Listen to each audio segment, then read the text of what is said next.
श्रद्धाशील बंधुओं एवं श्रद्धाशील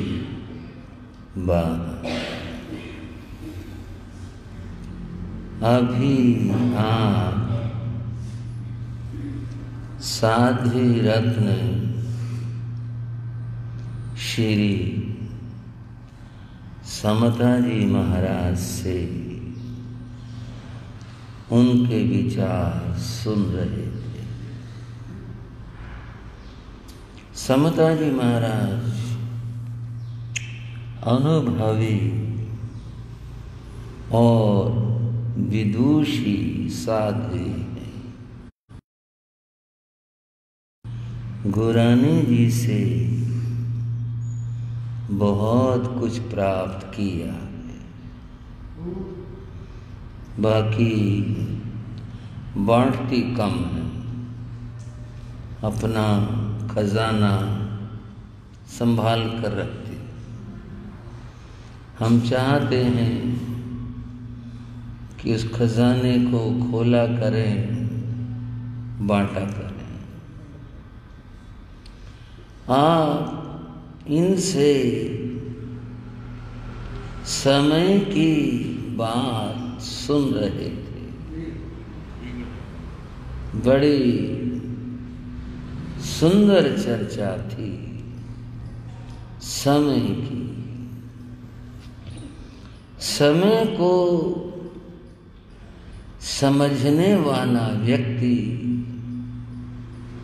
बुद्धिमान होता है। आचरण सूत्र में भगवान ने फरमाया, क्षणम जानई पंडित, जो क्षण को जानता है। समय का बहुत छोटा बारीक टुकड़ा क्षण, जिसको आप पल भी कहते, उसको जानने वाला अर्थात उसका मूल्य कीमत समझने वाला व्यक्ति ज्ञानी होता, बुद्धिमान होता है। जो समय को नहीं समझता, समय को खोता है, वह अज्ञानी होता है। श्री उत्तराधयन सूत्र की आप चर्चा सुन रहे हैं। इसके दूसरे अध्याय में परिशहों की बात बताई जा रही है। परिशहों में 20वां परिशय है प्रज्ञा परिशय। क्या नाम लिया? प्रज्ञा परिशय। प्रज्ञा परिचय के लिए भगवान ने फरमाया, से नूणं मय पूवं कम्मा नाण फला कड़ा जीर्णं ना भी जाना में पुट्ठो के नई कण्णु। प्रज्ञा शब्द का अर्थ बुद्धि होता है। प्रज्ञा माने बुद्धि। और भी इसके कई नाम हैं। इसका एक नाम मति भी होता है। उर्दू में इसको अक्ल कहते हैं।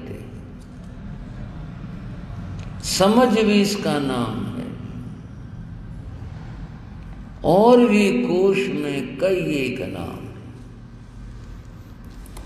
बंधुओं, इसका होना व्यक्ति के लिए परम आवश्यक है। अगर व्यक्ति के पास बुद्धि, प्रज्ञा ये न हो तो व्यक्ति अज्ञानी है। और अज्ञानी की स्थिति क्या होती है? कहा गया, यस्य नास्ति स्वयं प्रज्ञा, जिसके पास अपनी बुद्धि नहीं है। भाइयों समझना, बड़ी गंभीर और महत्व की चर्चा। यस्य नास्ति स्वयं प्रज्ञा शास्त्र तस्य करोति किम, जिसके पास बुद्धि नहीं है, प्रज्ञा नहीं है, शास्त्र भी उसका क्या करेंगे? अर्थात उसका कल्याण कैसे होगा, उसका भला कैसे होगा, और कहूं उसका जीवन सार्थक कैसे होगा? शास्त्र पढ़ लिए, बहुत अच्छा, बहुत श्रेष्ठ है, लेकिन अपनी बुद्धि के बिना समझ ही नहीं आएंगे।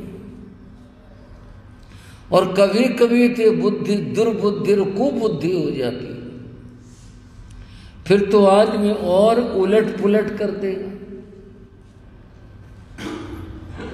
अपनी प्रज्ञा का, बुद्धि का होना परम आवश्यक है।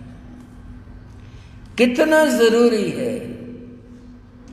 लोचनाभ्याम विहीनस्य दर्पणः किं करिष्यति।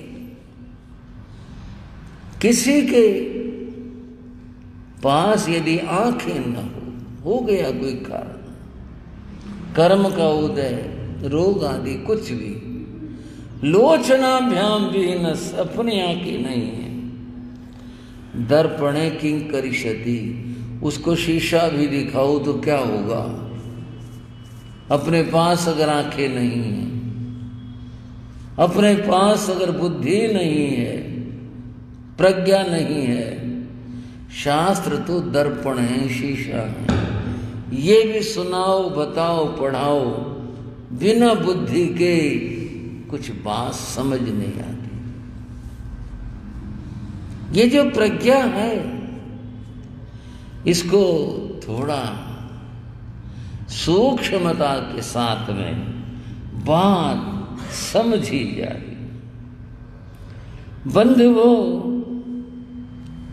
हमारे पास तीन स्थिति होती है। एक तो स्मृति होती है, स्मृति तो समझते, यादगार। हम यहां बैठे हुए हैं, हर एक आदमी कितनी यादगार है अपने में संजोए हुए, कितनी सारी बातें याद है। वहां गए थे, वहां ऐसा हुआ था, ये बीता था, वो मिला था, ये ऐसा हुआ था। कितनी सारी यादगार व्यक्ति के पास रहती। एक वर्तमान की स्थिति होती है जिसको हम जीते हैं, देखते हैं, सोचते हैं क्या करूं, कैसे करूं, यानी वर्तमान को देखते और सोचते। एक है भविष्य का चिंतन, क्या करना चाहिए। कोई भी बात किसी और से आती है, चाहे अपने जीवन में आई, चाहे किसी व्यक्ति की तरफ से आई, चाहे ऋतु की आई, कोई भी आई, क्या करना चाहिए। पहले से व्यक्ति उसकी सोच करने लगता है। बंधुओं, दीपावली महापर्व आ रहा है। दिमाग ने उधर सोचना शुरू कर दिया होगा। व्यापारी तो व्यापार की दीपावली आ गई, तो दीपावली के ऊपर माल ज्यादा बेचना है या बिकेगा, माल लाना है, माल लाऊं, पहले से ले आऊं, ऐसा कर लूं। हर एक व्यक्ति उस बात को, पर्व ने भविष्य को लेकर सोचना शुरू करता है। ये तो व्यापारी की बात रही। व्यक्ति अपने और अपने परिवार की बात सोचता है कि भी अगले इतने वर्षों में इस चीज की जरूरत पड़ेगी। लोग मकान बनाते हैं, पहले से कह के चलते भाई 1 मंजिल बना रहे हैं, बाकी प्रबंध ऐसा रखना, इतना सरिया डालना, ऐसे पिलर उठाना, कल को बच्चे सियाने होंगे, बड़े होंगे, ऊपर बनाना पड़ेगा, 3 मंजिल बनानी पड़ेंगे, ऐसा करना पड़ेगा भाई, पहले से व्यवस्था बनाना। हाँ भाई, पानीपत वालों, ठीक है ना, पहले से सोच कर रखते इस बात को कि आने वाले समय हमने क्या करना है। 3 अवस्थाएं, स्थितियां बनी, अतीत, वर्तमान और भविष्य।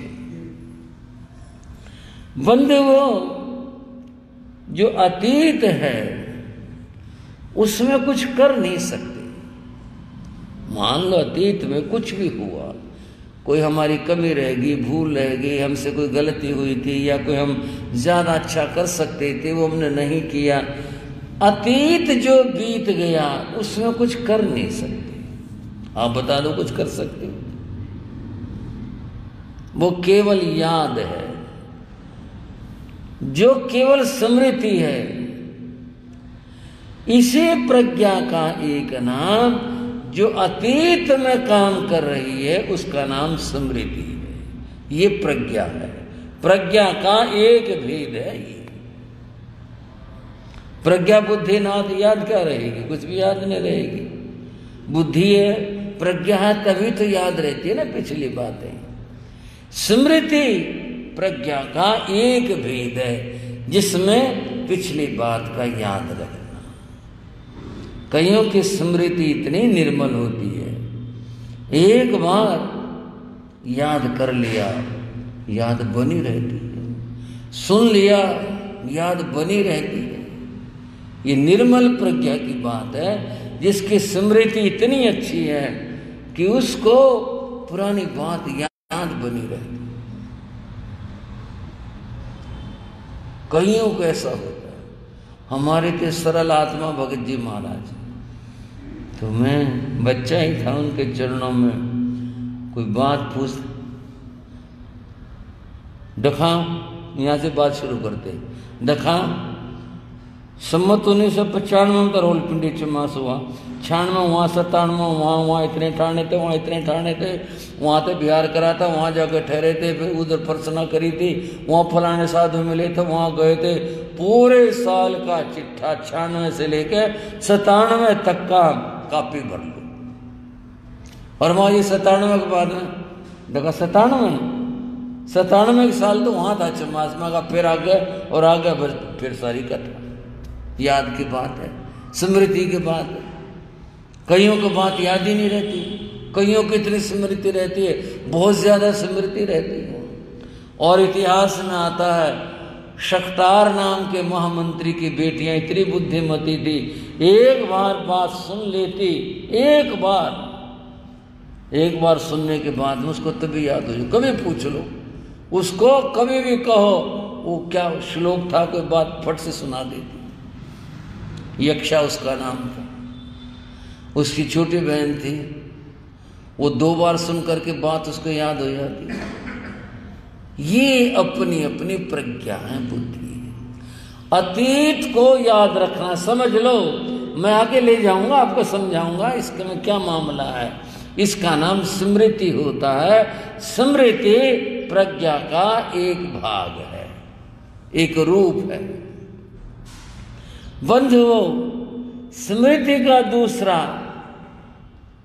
जो रूप है वो होता है वर्तमान। वर्तमान जो ग्राही है उसका नाम बुद्धि है, ये प्रज्ञा है। प्रज्ञा जब वर्तमान में काम करती है तब उसका नाम बुद्धि होता है। और कहा गया बुद्धिर ज्ञानम, ज्ञान का एक नाम बुद्धि है, प्रज्ञा का एक नाम बुद्धि है। लेकिन बुद्धि वर्तमान ग्राहक होती है। समझो जरा, बहुत प्यारा विषय समझने का। बुद्धि वर्तमान ग्राहक होती है। कोई बात है, कुछ है, हल नहीं हो रही, बुद्धि लगाओ भाई, लगाओ बुद्धि इसमें, कैसे काम बनेगा ये, कैसे होगा ये। तब कोई यूं नहीं कहता स्मृति लगाओ। सुना आपने कभी? क्या कहते हैं, क्या कहते हैं? बुद्धि लगाओ भाई। और थोड़ा ऐसे बोले अकल लगाओ, इस काम में कैसे होगा ये समझ नहीं आ रही भाई, इसको अकल लगाओ, कुछ अकल खर्च करो। अकल उर्दू में है, बात तो बुद्धि की है, अकल और बुद्धि एक होती है। भाई कुछ बुद्धि लगाओ, कैसे काम बने, काम तो अटक गया है, इसको करो, ऐसे ऐसे करो। वर्तमान ग्राही समझ लो, जो वर्तमान में काम करती है, वर्तमान के लिए काम करती है, उस प्रज्ञा का नाम बुद्धि होता है।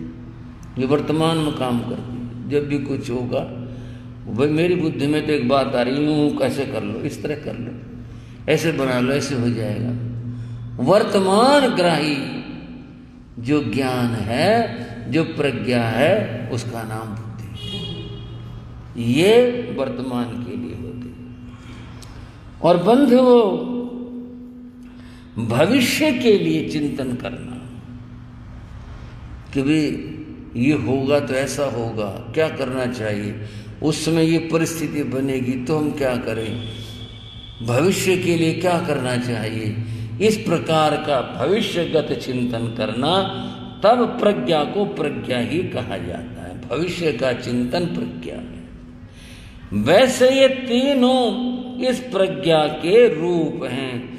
अतीत को स्मृति स्मरण रखना ये स्मृति है, वर्तमान में कार्य के लिए लगना ये उसकी बुद्धि है, और भविष्य की कल्पनाएं कि ये करना, ये परिस्थिति ऐसा होगी तो ऐसा, ऐसा होगा तो ऐसा, तब क्या करेंगे। नेपोलियन के बारे में एक बात पढ़ने को मिली कि नेपोलियन हर एक कार्य को अपने कागज पर करता था। वो खाली सोचा नहीं करता, कागज पर करता था। भाई कोई काम है जो समझ आया है, सोचा है, उसको कागज पर उतार लेता। इसलिए उसको ये चिंता नहीं होती थी भाई फिर क्या होगा, ये भूल जाएंगे, कुछ होगा, कुछ नहीं। एक बार लड़ाई चल रही थी, युद्ध हो रहा था, रात का समय था, नेपोलियन सोया हुआ था। सहसा उसका सेनापति आया और सेनापति ना करके मालिक को जगाया। नेपोलियन को मालिक था, जगाया। नींद से वो जागा तो नाराज हुआ, क्या बात है, क्यों जगाया? श्रीमान, युद्ध के उस मोर्चे पर, अलग अलग मोर्चे होते हैं, लड़ाई उधर चल रही है, उधर चल रही है, कहाँ किस तरफ चल रही है, लड़ाई के उस मोर्चे पर हमारी सेना हार रही है। और स्थिति ये है कि दुश्मन आगे बढ़ जाएगा, काफी आगे बढ़ जाएगा, सेना हार रही है वहां उस मोर्चे पर। हाँ श्रीमान, सेना हार रही है। फिर घबराने की क्या बात है? साहब हम हार रहे हैं वहां, मैं आपसे आदेश लेने आया हूं कि भी मैं अपना निर्णय लूं, क्या करूं, हार रहे हैं हम। उठाओ मेरे अटैची। उठाए, खोली, एक कागज निकाला, लो पढ़ लो इसे। उसे पढ़ा। उस मोर्चे पर यदि सेना हारने लग जाए तो वहां इतनी, अर्थात इतनी सेना वहां से सहयोग में भेजी जाए और हथियार वहां से सप्लाई किए जाएं और उस मोर्चे को मजबूत बनाया जाए। इस तरह समाधान है। कागज उसको थमाकर और वो सो गए, बोले जाओ करो इसको। सेनापति हैरान रह गए, इसने पहले से सोच रखी है ये बात है, इतनी प्लानिंग अपने दिमाग में पहले से रखी हुई है, अगर उस मोर्चे पर हार जाए तो ऐसा करना।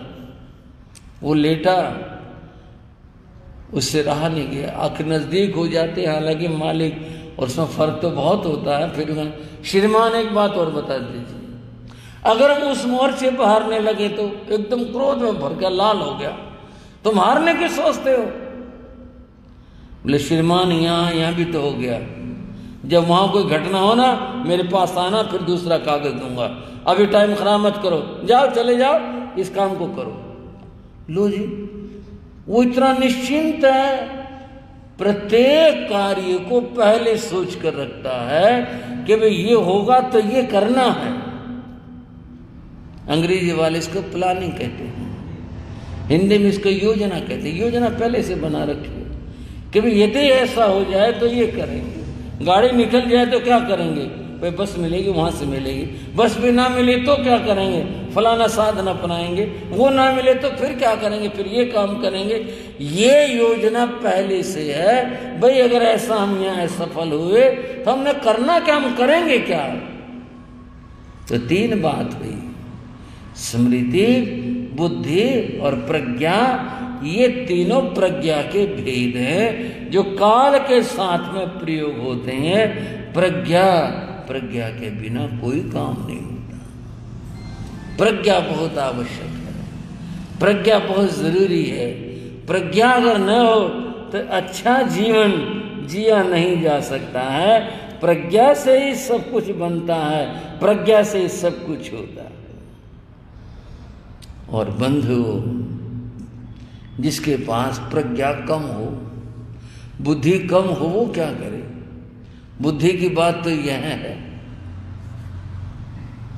सुनते हैं डॉक्टर ईश्वरचंद्र विद्यासागर की बुद्धि ऐसी थी, वो किताब पढ़ता था और उसे याद हो जाती थी,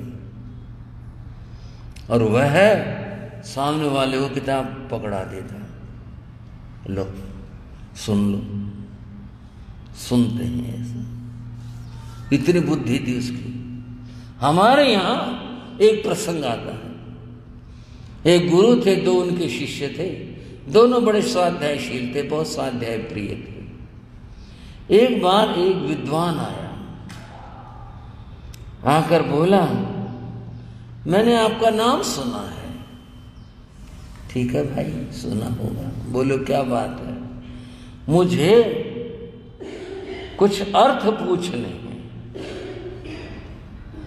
अच्छा, कहां से पूछने? मेरे पास एक हस्तलिखित ग्रंथ है, उसमें से कुछ पूछना है, दिखाओ।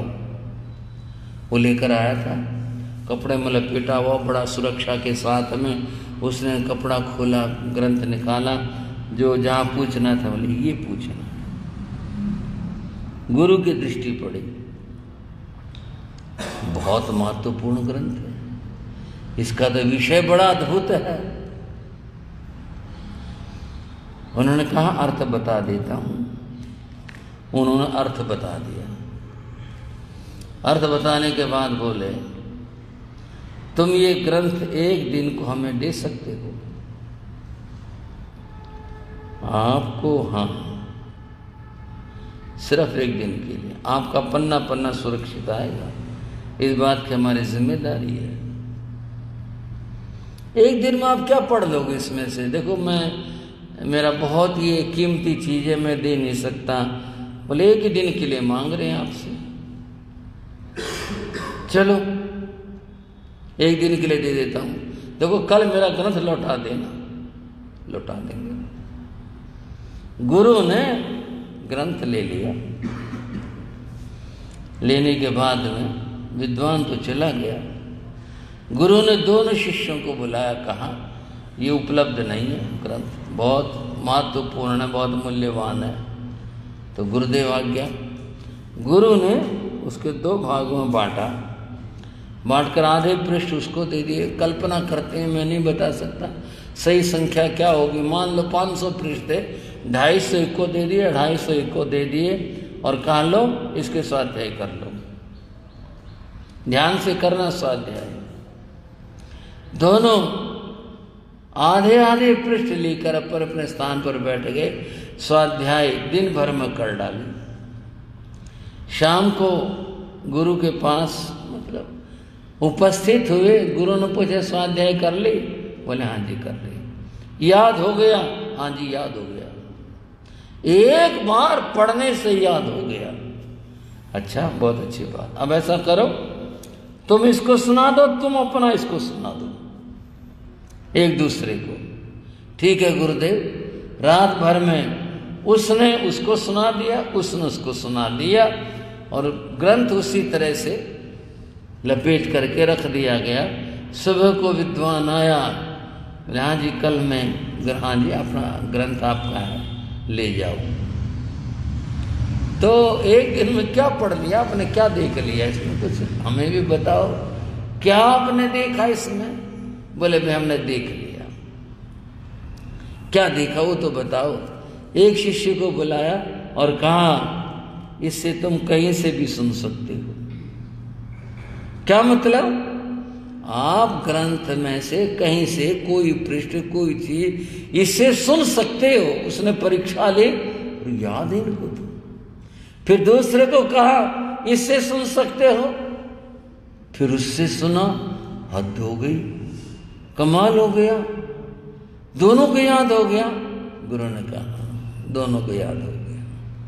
बंधुओं ये आशु प्रज्ञा होती है। एक बार पढ़ा वही याद हो गया, उसी क्षण याद हो गया।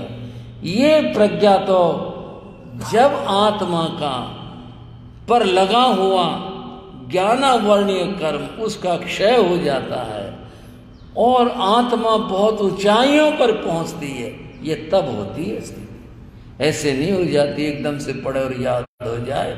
ये तो ज्ञानावर्णीय कर्म के क्षय होने पर ही प्राप्त होती है सी। तो आज शास्त्र में भगवान ने कहा सेनुमय पवे कम्माण फला कड़ा। जब पढ़ता है कोई साधु या कोई व्यक्ति, याद नहीं होता, समझ नहीं आता, फिर पढ़ता है, याद नहीं हो रहा। तो यहाँ प्रज्ञा परिचय कैसे बना, दुखी हो जाता है। याद तो होता नहीं, क्या फायदा, क्या करेंगे पढ़ करके, याद हो ही नहीं रहा, आ ही नहीं रहा। इस परिस्थिति में भगवान कहते हैं साधु को ये सोचना चाहिए ये मेरे ज्ञानावर्णीय कर्म का उदय है और इसका जो क्षय है वह अभ्यास से होगा।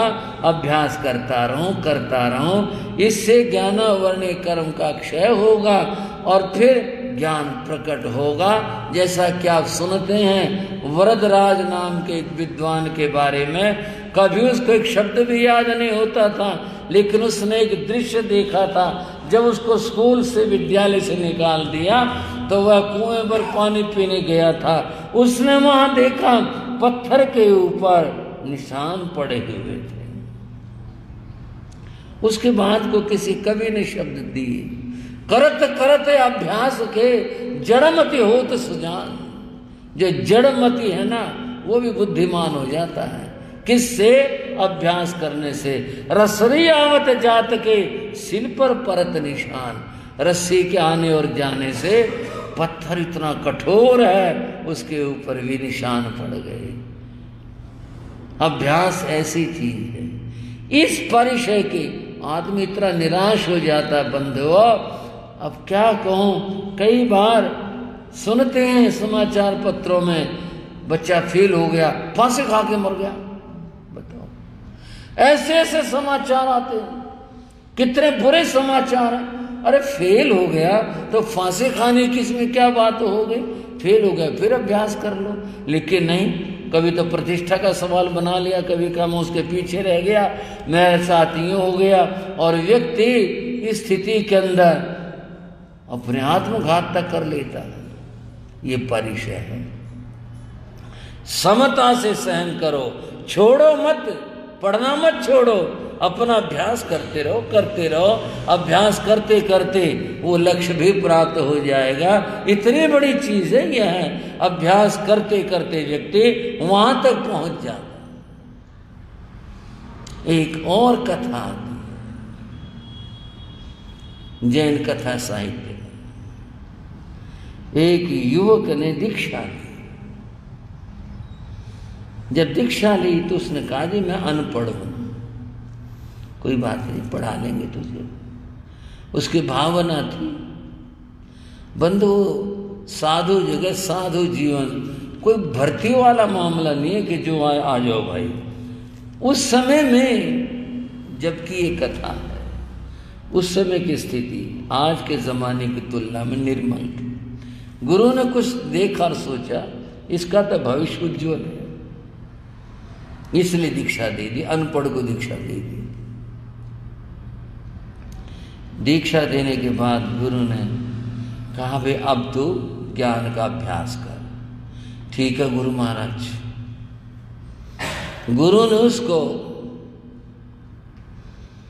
जो पाठ दिया याद रखने के लिए, याद करने के लिए, वह उसको शाम तक रटता रहा, उसे नहीं याद हुआ। गुरु बोले कोई बात नहीं, आज नहीं तो कल हो जाएगा। दूसरे दिन फिर वही पाठ दिया। बंधु वो जो बताया ऐसा शुभ कर्म का उदय था, 6 महीने तक उसे नहीं याद हुआ। जड़मती था, याद ही नहीं हुआ। गुरु को भी थोड़ा खेद हुआ, भाई ये तो इसको याद ही नहीं होता। उसको तो खेद होना है, तो 6 महीने हो गए, एक चीज मैं रटे जा रहा हूं और याद ही नहीं हो रहा मेरे को। निराश हो गया। बोला जी मेरा क्या होगा। ठीक है आपने दीक्षा प्रदान कर दी, बड़ी कृपा करी, अब मैं तो अनपढ़ रह गया, आता मुझे कुछ है नहीं, मेरा कल्याण कैसे होगा, शास्त्र में पढ़ नहीं पाऊंगा, कैसे होगा। ज्ञानी गुरु ने थोड़ा सोचा, सोच करके कहा चल तुझे नहीं आता ना, याद नहीं होता, पढ़ना नहीं आता। बोले हाँ जी छोड़ दे इसे, कोई बात नहीं। गुरु के पास देखो, उन गुरुओं की बात कर रहा हूं, आज से तुलना नहीं करनी है आपने, उन गुरुओं की बात कर रहा हूं। ज्ञानी गुरु ने कहा नहीं आता, कोई बात नहीं, छोड़ दे, पढ़ना छोड़ दे। बोले और क्या करूं। अब दूसरा रास्ता अपना जिससे तेरे कर्मों के निर्जरा हो। और क्या रास्ता अपना। उन्होंने कहा तू इन ज्ञानियों की वैयावृत सेवा कर। बंधुओं, ज्ञानियों की सेवा करने से, ज्ञान के साधन जुटाने से ज्ञानावर्णीय कर्म का क्षय होता है। ये शास्त्रीय बात है। ज्ञानियों की सेवा करने से। अब ये सब बातें भावना की हैं।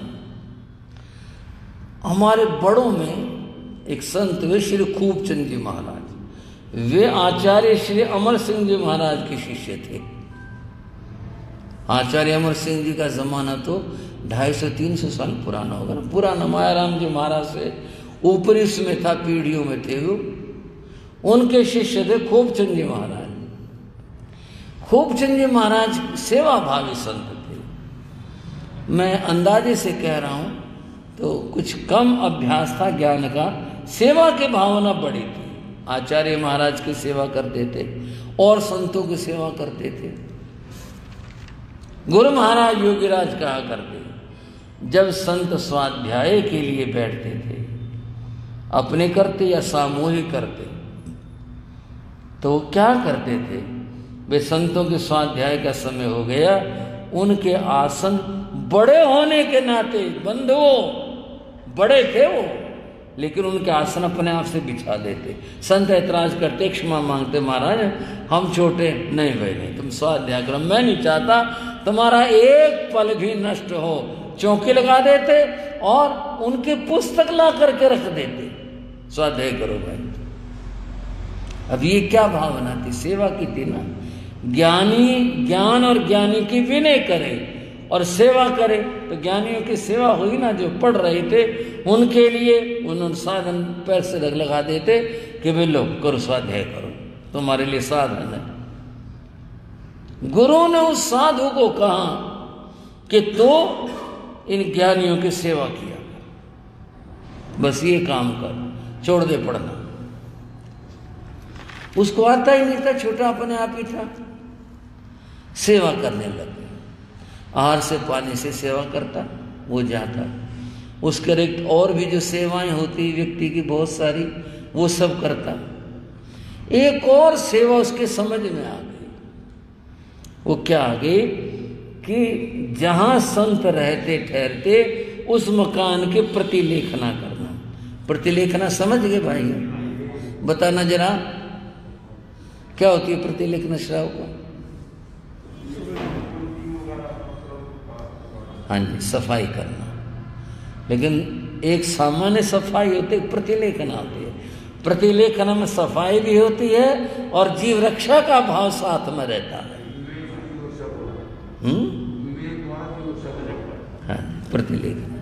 पहले श्रावक लोग धर्म स्थान किया जहाँ संत होते, अपने हाथ से खुद से सफाई प्रतिलेखना करके जाते थे। एक बार बहुत दिन हो गए, मैंने चांदनी चौक में देखा एक भाई जोहरी थे, वो रजोवन लेके आए नीचे से और उन्होंने प्रतिलेखना करी। तो मैं नया था, दीक्षा को थोड़ा समय हुआ था, तो पहले तो मेरे दिमाग में आ गया नौकर नहीं क्या यहाँ पर। तो फिर मैंने कहा सेवक दिया। बोला नहीं महाराज, मैं तो अपने लाभ के लिए आया हूँ। उन्होंने जो रजोवन से करी। एक और भाई आए थोड़ी देर में, वो भी प्रतिलेखन। मैंने कहा प्रतिलेखना कर दी यहाँ की? तो भाई बोले कि उन्होंने अपना लाभ कमाया, मैं अपना काम करूँगा। और मान्यता ये भी थी कि अगर जहाँ संत हो धर्मस्थान की प्रतिलेखना करे, एक व्रत का लाभ हो इस बात से। और लोग तो समझते हैं कि भी छोटा काम है, बताओ हम कैसे सफाई कर देंगे, भाई ये काम तो उनका है, सेवकों का, हमारा काम थोड़ा ही है, यूँ सोचते हैं। लेकिन ये भी सोच है कि नहीं भाई, संत रहते हैं जहाँ पर धर्म ध्यान होता है, इसकी प्रतिलेखन हम करें। मैंने बड़े बड़े लोगों को देखा कि वे अपने हाथ से, उम्र से बड़े थे, समझ के उनकी अद्भुत थे, अपने हाथ स्वयं से प्रतिलेखना करके जाते थे। सेवक अपना काम करता रहा, वो अपना काम कर रहे हैं, अपना काम करके जा रहे हैं। अपने अपने भावना है प्रतिलेखना के बारे में, क्या अद्भुत विचार था। श्रावक लोग स्वयं उस मकान की प्रतिलेखना करके जाते थे। इससे आप उनकी भावना सोच सकते हैं कि वे क्या भावना थी। गुरु ने साधु को यही कहा तू सेवा किया कर, उसमें प्रतिलेखना भी थी। शिष्य आज्ञाकारी था, गुरु पर श्रद्धा थी। नहीं तो कहता मैं इसलिए साधु बना हूं, मैं क्यों करूंगा सफाई, मेरा काम है ये, इस काम का सोचा ये इसमें हित है। वह प्रतिलेखना करने लगा और सेवाएं भी करता, बड़े मनोयोग से करता। पहले 6 महीने में उसे कुछ नहीं आया, अगले 6 महीने में वो सेवा करता रहा। उसको कुछ अजीब तरह की अनुभूतियां से होने लग गई। उसकी नहीं समझ में आई क्या मामला है। एक दिन वह सफाई कर रहा था, नहीं प्रतिलेखना कर रहा था। प्रतिलेखना करते हुए इतना उसका मनोयोग स्थित हुआ, उस व्यक्ति को, उस साधु को बंधुओ अवधि ज्ञान का एक भाग हो गया। अवधि ज्ञान हो गया, जिसको अक्षर नहीं आता था और उसको अवधि ज्ञान हो गया। अवधि ज्ञान में तो उसने वहां बैठे देखा, यूटी करना रोड पर तो ये हो रहा है, वहां पर ये हो रहा है, वहां पर इसकी तो है ही बड़ी सीमा, कितनी सीमा तक का वो कह नहीं सकता मैं। लेकिन उसे तो प्रथम देवलोक भी दिखाई देने लग गया। तो दुनिया ही कुछ और होगी, इसकी समझ में नहीं आया। मैं स्वप्न देख रहा हूं या सचमुच में देख रहा हूं। इस देखने में अवधि ज्ञान में उसने क्या देखा, देवलोक में एक देवता और एक देवी की लड़ाई हुई। देवता की और देवी की लड़ाई हुई। देवी ने दुर्व्यवहार किया। ये तो अपनी समझ होती है, देवता और मनुष्य देवी क्या करेंगे। इसी तरह से उसने दुर्व्यवहार करके लात चला दी। देवता ने उसकी खुशामद करी। अब देखो स्त्री, उसने लात चला दी पति के ऊपर और फिर उसको मनाने लगा। इस दृश्य को देखकर उस साधु को हंसी आ गई। बोले वहां भी यही चक्कर है जिस दुनिया के अंदर है, यहाँ जो है ये वहां भी यही है। उसको हंसी आ गई। बंधुओं, हास्य भय शोक ये सारी चीजें तो नौ कषाय के अंतर्गत आती हैं। हास्य आ गया, कषाय का उदय हो गया। कषाय का उदय हो गया तो उदय होते आश्रम फिर आए। आश्रम आया तो वो जो ज्ञान हुआ तो वो ढक गया। अंधेरा कुछ नहीं दिखा, बस वही जहां था इतना। ये क्या हुआ? जैसे कि बिजली आई और बिजली चली जाए एकदम से। वो जी जोर से रोने लग गया। उसकी समझ नहीं आई क्या हुआ। रोने की आवाज सुनकर गुरु आए। उन्होंने पूछा, वत्स क्या बात है, रो क्यों रहे? पांव पकड़ ले। गुरु जात पता नहीं मेरे क्या हो गया, क्या हो गया? बोले जी एक बार तो इतना चांदना हुआ, इतना प्रकाश हुआ, मेरे को पता नहीं क्या क्या दिखाई देने लगा सारे दिशाओं में, ऊपर नीचे ऐसे। क्या देखा तूने? बोले जी एक देवता और देवी की लड़ाई होगी। बोले फिर क्या हुआ? बोले मेरे को हंसी आ गई देख करके। बताओ भाई, इनकी भी हालत है।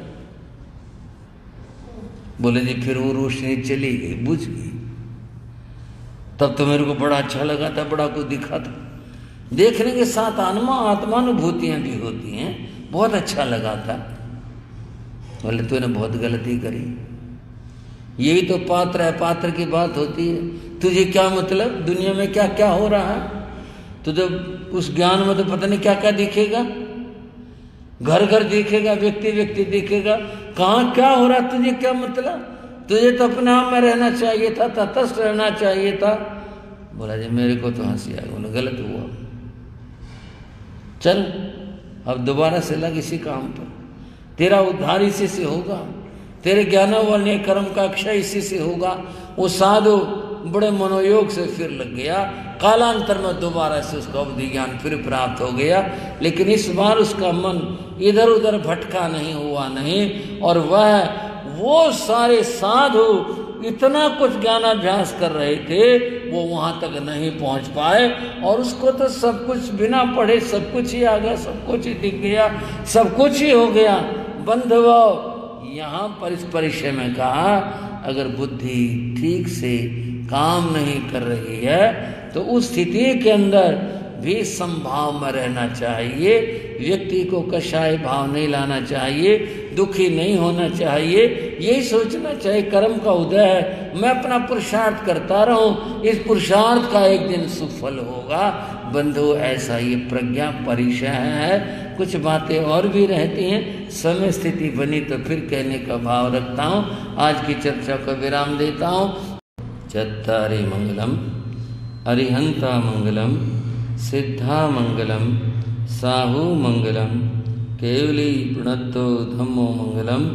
चत्तारि रघुत्तमा अरिहंता रघुत्तमा सिद्धा रघुत्तमा साहू रघुत्तमा केवली प्रणतो धम्मो रघुत्तमो।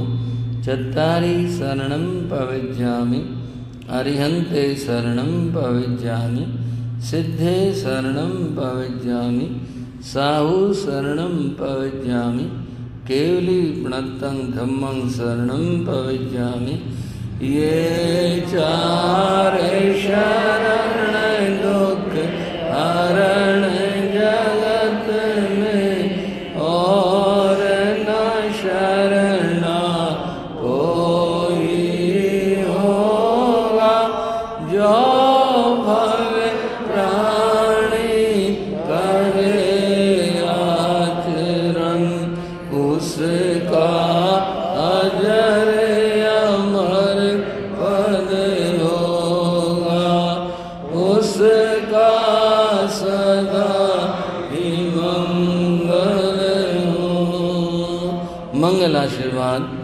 मंगलाशीर्वाद मंगलाशीर्वाद।